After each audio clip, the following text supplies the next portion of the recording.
So I found out the other day that on my WeTV English app on my phone that 1,000 Autumns, a dongwa I've been waiting to watch, has dropped and is available for non-premium members to watch. So of course, I had to watch it, and I had been planning on reviewing it for a while now anyways. So here I am. By the way, if you do not have WeTV English app on your phone and you like this kind of stuff, you definitely should download it. I'm not sponsored, by the way. Nobody would sponsor me. I'm not cool enough. But it really is good. It has stuff like MDZS, Scumbag System, this one really good live action drama called My Girlfriend is a Alien. Love that show. Definitely download it. And yeah, you can have access to all this stuff. Easy to click on your phone. There's no ads in between the videos or anything. So it's commercial free. It's supporting the shows and whatnot. So why not, right? Anyways, here we go. Let's talk about 1,000 Autumns. First of all, I'd like to say that the animation is very beautiful in this one and is very similar to the animation style they used in Scumbag System and a couple other dongwas I've seen recently. I noticed a lot more are taking on this art style. I'm wondering if it's because it's maybe easier than hand-drawn animation. While I prefer hand-drawn, I have to admit this style, when done right, when done right, can be very beautiful and very pleasing to look at. I haven't read the novel that this is based on yet because I wanted to wait until I watched the show. But from what I can tell, this is the male lead. And he's the leader of some kind of evil gang or sect. I'm assuming that means he's a bad guy, but at the same time, I haven't seen him do anything bad. If anything, I've only seen him do helpful things. So I'm confused.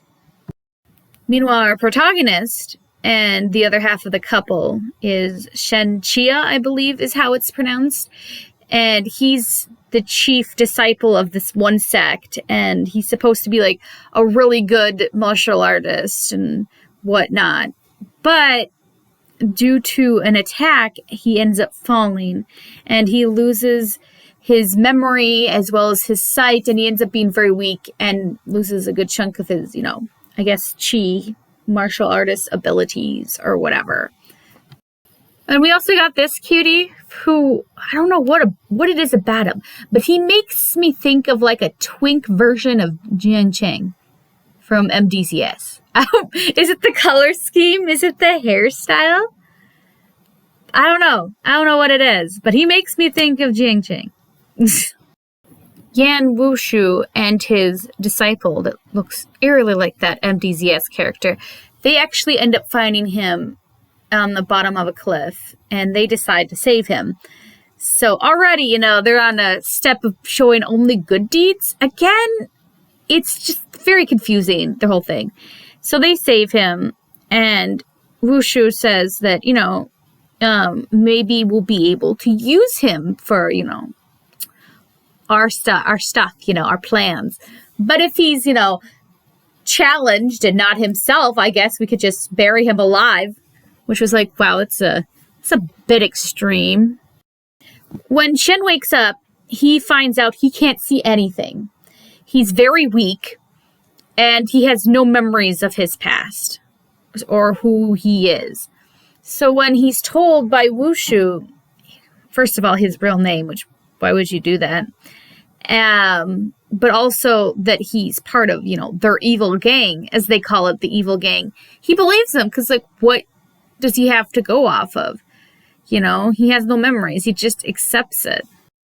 Fast forward to a month later, he can walk pretty well, and he's still pretty weak. You can even see him coughing here and there, and he is still blind, but he can see a little bit of light.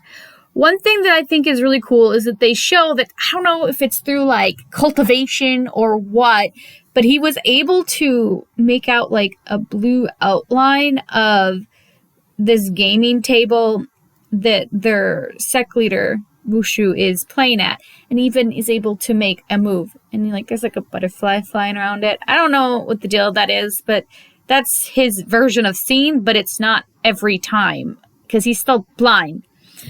Maybe it's just something he can tap into. I don't know. Wushu decides to give them a mission, the two of them, even though, again, this guy still has mostly no martial arts skills yet, and he's still pretty much blind and weak. But he's like, listen, I got a mission for you and for my other disciple, the cutie one. Okay? He didn't say cutie one. I'm just calling him that one. He's like, you're going to go and you're going to kill this one lord and his wives and his dependents, aka, children. Now go do it. Don't fail me. Oh, and cutie disciple, make sure you take care of Shen and make sure, he doesn't get hurt. Now, they go on the mission, but Shen's very apprehensive about this. He's like, look, man, I get it. I don't know what our deal is with, this lord and all that, but do we really have to kill the child? Because this is kind of ridiculous. I mean, he's innocent. And his disciples like, you gotta kill him at its source, because if you don't kill the dependents, they'll grow up and they'll want revenge and blah, blah, blah. And then they'll come after you. So you gotta kill the kids. Which, I mean, I don't know what's wrong with me, because I was like, oh, yeah, that makes sense. You gotta kill the children. You have to. It's what you gotta do. And am I the monster? They arrive in the village, town, whatever, city area. And the disciple leaves Shen in a hospital area and gives him a box of medicine and says, here, take your medicine, relax. I promised I'd take care of you, and I need to take care of you. I'm going to go scope out the area. And after the disciple leaves, well, who should show up but the Lord and his dependent, aka child? And the child has a stomach ache, and I'm not kidding you, they ask for diarrhea medicine. There's something wrong with me because I laughed at that. Poopy jokes, I guess. I don't know. So, and the kid notices him and is like, oh, this guy's blind. He's very handsome, but he's blind. Like, how kids are. Well, Shen ends up giving the Lord some medicine that he said would, help with the kid's stomach. But it also secretly alerted him to the fact that there was going to be attack, You don't know this right away. You find out a little bit later. But yeah, so the guy thanks him profusely and then they leave. What then follows is a very awkward night scene where, the disciple leads Shen into this area to sneak in.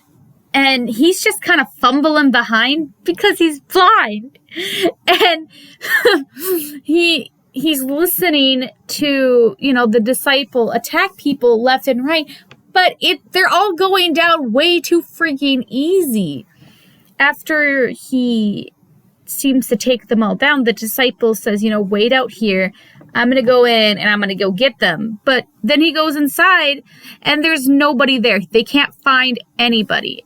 And he exits and he freaks out. And he's like, they're not here. Shen is starting to get his memories back, and he remembers a quote that he was taught by his master or something, and he messaged it to the disciple, and the disciple's confused, like, what are you talking about? And that's when he kind of knows, like, we're not together, are we? We're not in the same sect.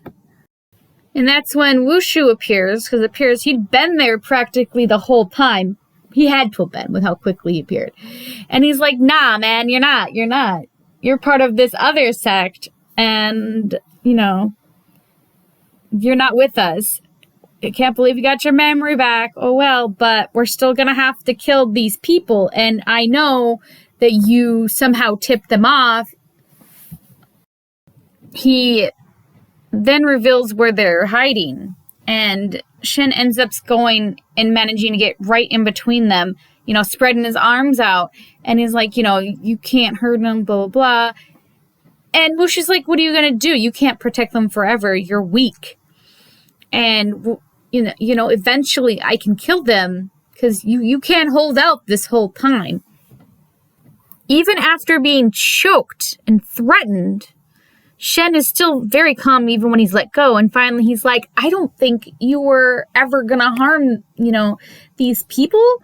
And I could tell based on the blood and blah, blah, blah, and the sounds and stuff that these people aren't even really dead that was supposedly killed. There's too much blood. Which what? What? And then that's when everybody starts to get up that we're seemingly dead. What is going on here? It was all staged. It was staged, man. Shen is then told by Wushu, yeah, you belong to this other sect, but I wouldn't go back there. He's like warning him because, there's something fishy going on with that sect. And he's like, you should just join my evil gang. Evil where, man? Evil where? I'm so confused. And he's turned down, unfortunately. He wants to go back to his original sect and let them know that he has lost his memories and everything. Yeah, because tell somebody that you don't remember. I don't know. I don't think this is a good idea. He's like, I'm going to tell them how I am. I'm alive. I've lost my memories. I'm weak. This is going to go well. Wushu ends up basically quickly crafting a walking stick for him, which why didn't he have a walking stick before this? I feel like maybe that would have been helpful. I mean, I guess the disciple was kind of guiding him and helping him walk before this, but still, have fun with your walking stick, I guess, going back to what is probably dangerous territory. And the episode ends with this one guy who I think may have been one of the people to attack Shen at the start. I'm not certain. I feel like he is, though. Informing some shadowed guy that, Shen is still alive. But they're like, there's somebody else we can talk to for information. And they already got one book. Oh, yeah. That's part of the story is that people are all trying to collect all these martial artist books and unite the kingdoms under, I guess, their own rules. I don't know. That's a plot too, I guess. But yeah, that's 1,000 Autumns. So far, 1,000 Autumns looks about as good as I expected it to be from the preview I saw ages ago. It definitely is keeping me intrigued. And if you guys are interested, I will continue to do weekly reviews of this for sure. This will probably be a new main review that will replace something else that I was going to review. Also, just so you know, I decided to put 07 Ghosts on hold because I saw it was on sale recently.